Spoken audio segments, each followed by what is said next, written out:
This practice is going to help you to map what is happening within your body and to understand the root causes and how it relates to your healing journey. So we need to understand how our mind, body, and spirit systems are interacting in order to get resolution at the root cause.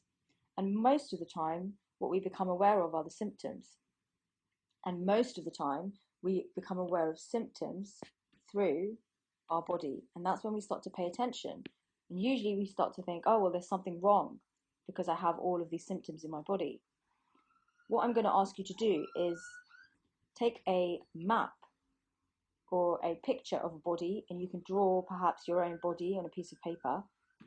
Then I'm going to invite you to start to map out what your symptoms are. So you will know your body, you will know where you have pain, tension, imbalance, anything, cramping, places in your body where it just doesn't feel good to you, it doesn't feel right, or you've struggled for a long time. What you're going to do is you're going to map it. So in this example, we're going to take this guy and we're going to say, okay, well, he's got really bad neck pain. And also he gets lower back pain. And he's got bad wrist.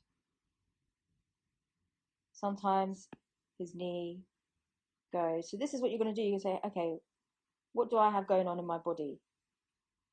And he's got, let's say,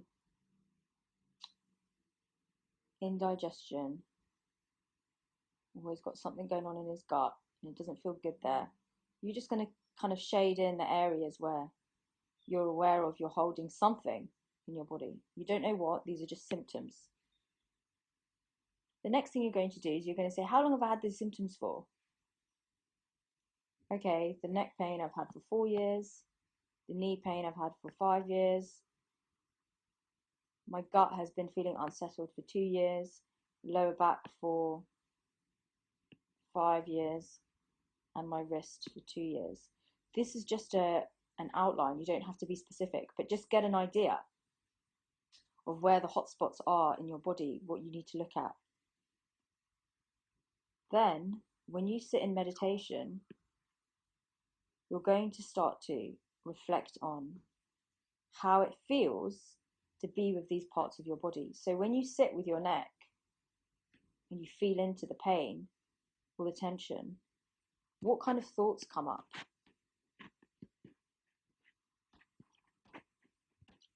What kind of emotions come up? And you're going to write them down. So you might say, oh, well, my neck pain, when I feel into it, makes me feel really frustrated. It makes me feel imbalanced. It makes me feel tense. It makes me believe or think, oh, I'm never going to be able to get rid of this pain, blah, blah, blah, right? This is, you're just listing down anything and everything that comes, thoughts and emotions. From these thoughts and emotions, the next thing you're going to do, you're going to do this for every area in your body. The next thing you're going to do is you're going to start to understand, by looking at this list, how it corresponds with belief systems that you hold about yourself. Because nowhere in the human body will you experience a symptom, without a corresponding belief system. Our body reflects our state of consciousness, and our consciousness is built partly through our life experiences and ancestry and past life experiences, etc., but also through what we believe we've experienced. So recognizing what your belief systems are and then writing them down using I statements. When you use I statements, you get closer to owning your stuff.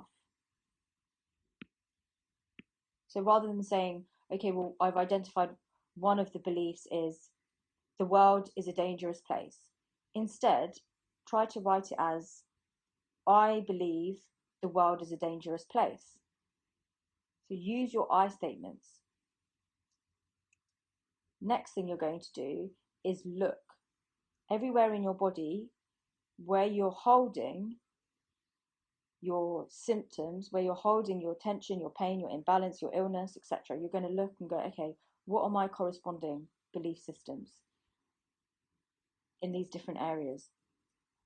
What will often come up are belief systems related to self-worth and self-love. When you have arrived at these, start to look at what the commonalities are. So what are the common belief systems that you're holding?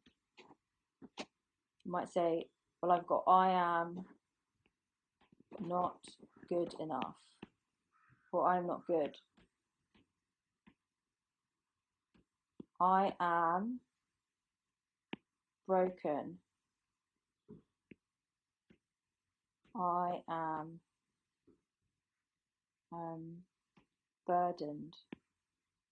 So whatever these are, you're going to make a list of what your belief systems are. Because when we go into the work to do the release session, the second healing session of this journey, and I ask you, what are you holding in your body that you're looking to release? If you've not done this piece to recognize how your body reflects your belief systems and therefore your identity, if you've not done this and you don't understand, then all you're going to be doing, this happens in every womb room, is listing off a whole load of symptoms. I'm going to release my neck. I'm going to release my right shoulder. I want to release the tension in my gut. I want to release the low back pain that I've been experiencing for 5 years. I'm going to release my left knee, blah, blah, blah, right? But you actually have no awareness of the underlying forces that have led to these symptoms, that have created these symptoms. So you can't change your own creation until you understand your beliefs. And you're willing to recognize how beliefs relate to physical symptoms and release them as a whole. Because you're ready to do that. That's why you're here. You're ready to do this level of depth work. Particularly, we're focusing on any beliefs that are self-limiting. That's why we're looking at I statements that pertain to things that might seem difficult to look at, not feeling good enough, not feeling like you're whole, or feeling like you're broken, feeling like you're carrying a burden, or that you're burdened, or that you are a burden, for example. So, of course, we're looking to identify the belief systems that are limiting. You might also find belief systems within you, we all have them, that are empowering. That's the work that we'll do when it comes to the recreation session. For now, focus on understanding why you're holding what you're holding, what these beliefs, the next stage, is what they're giving you. So how you are feeding yourself and your body using these beliefs. Because if they were not feeding you in some way, feeding some aspects of your identity, you wouldn't hold them. They are giving you something. You may not believe that your chronic neck pain is giving you something, but it is. The reason why you don't believe it right now, listening to this, how could it be that my neck pain is giving me something? All it gives me is irritation and pain and discomfort. Until you recognize and understand how it relates to a belief system and how that belief system is giving you something, you will not be able to release at the root cause. So you might say, well, actually, this pain that relates to I am not good enough, but I tell myself and I feed myself, the question you want to ask yourself is, what does not feeling good enough, what does it give you? And this is going to require radical honesty. This is the piece that most people shy away from, because it requires radical honesty and accountability for you to be honest with yourself about why you tell yourself that you're not good enough. So for example, you might say, okay, well, by telling myself I'm not good enough, I avoid really challenging experiences where I could fail. So feeling not good enough protects me from failure and fear of failure. And then you're going to ask yourself, well, what does failing mean to you? You're going to say, well, failing makes me a bad person. Failing means I feel worthless. Failing means I feel inferior. Failing means I feel helpless. Now you can see how your beliefs, or your belief of I'm not good enough, is actually protecting you in your existing identity from all of these really difficult experiences, which nobody wants to feel. Nobody wants to feel like a bad person, worthless, inferior, helpless.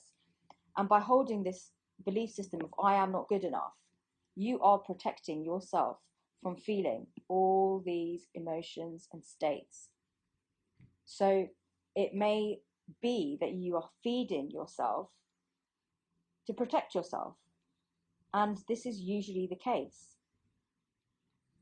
Once we are able to explore our inherent worthlessness, inferiority, helplessness, and virtue, and really come to a deeper understanding of the next step, where these feelings, notice how we're always in the emotional world. This is where the healing occurs. You will not heal if you're not willing to feel your emotions. Where do these feelings show up in my history and my historical life experiences, in my trauma,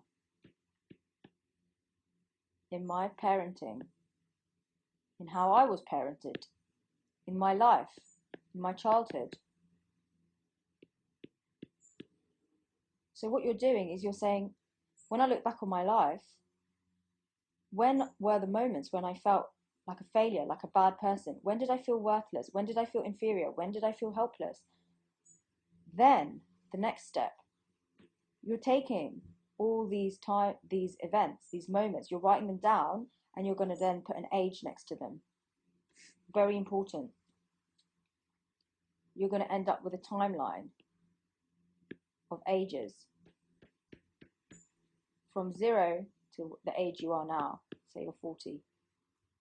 This is really important for you to understand the root causes of your symptoms, how you are creating and feeding your own self-limiting beliefs through your body in order to protect you from feeling the feelings that you have in the past experienced and felt.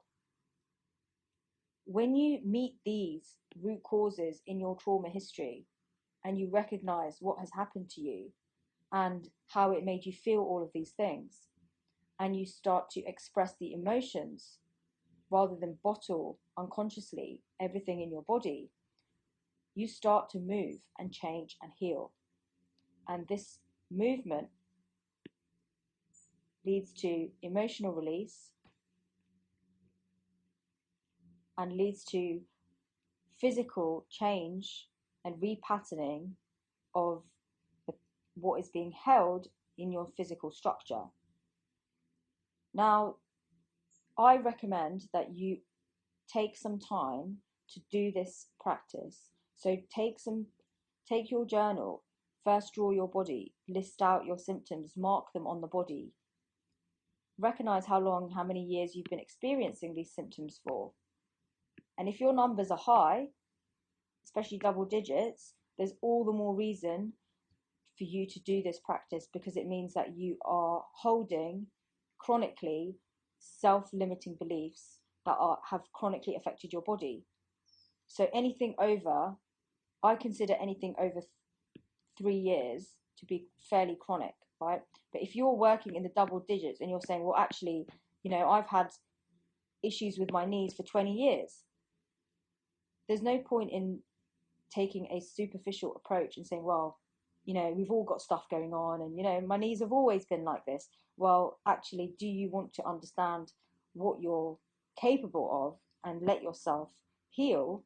That's going to require you to take a different approach. This is the approach that you can try by understanding your self-limiting beliefs and linking them back to the places in your body, then experiencing and committing to a process of radical inquiry, radical honesty, and allowing yourself to really ask the question of how you're feeding yourself to protect yourself. When you've understood what you're trying to protect yourself from, this is your fear, this is also the love, these are all the things you need to love within yourself and about yourself and bring love to, love as in the light of awareness. When you bring the light of awareness and acceptance to this and start to understand how it weaves in to your trauma history and events that have happened, or experiences that you felt, it doesn't have to be an event, it can just be an experience that you've felt within you, then you're going to be much closer to resolving what is going on in your body. So how does this relate to the work that we're going to be doing? When I ask you, what are you releasing from your physical body? What are you releasing emotionally? What are you releasing in terms of self-limiting beliefs? All of this is going to be done in the second session, the release session. I want you to be very aware of what you're writing. I want you to become very aware if you're writing symptoms and you have no idea how these symptoms connect to each other, or whether you're actually writing the full depth of what you're holding in I am statements. I am releasing pain in my chest, how it affects you, that affects my breathing, that I've had for 4 years, that relates to the emotion of grief, that relates to the belief and or the thought, the thought of I've lost something, or I've lost out, that relates to the belief system of I am a loser, perhaps, whatever it is, I am alone, whatever your belief system is, I am, and how this belief system is feeding you. This belief system, oh, I'm not sure what that says, feeding you. How this belief system is feeding you and protecting you. Because by believing I am a loser and I am alone, it protects me from having to connect with other people. It protects me from potential rejection. So here we have pain in the chest, breathing issues, 4 years, all because you needed to protect yourself from what could happen to you if you're rejected. Because when I am rejected, I feel useless and unworthy. Everything comes down to this. This is related to shame, to our sense of self, identity, to purpose, to existence. Healing, shame, and unworthiness is an existential journey that we are here to do through the void of womb. This is why it requires identity reconstruction and why it requires rebirth. We cannot heal deeply if we are unwilling to identify, to disidentify.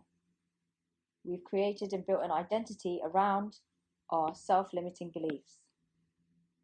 in order to heal, including our physical body, pain in the chest, etc., we need to understand what we've created in terms of our identity, why it's been created like that, and be willing to dissolve it.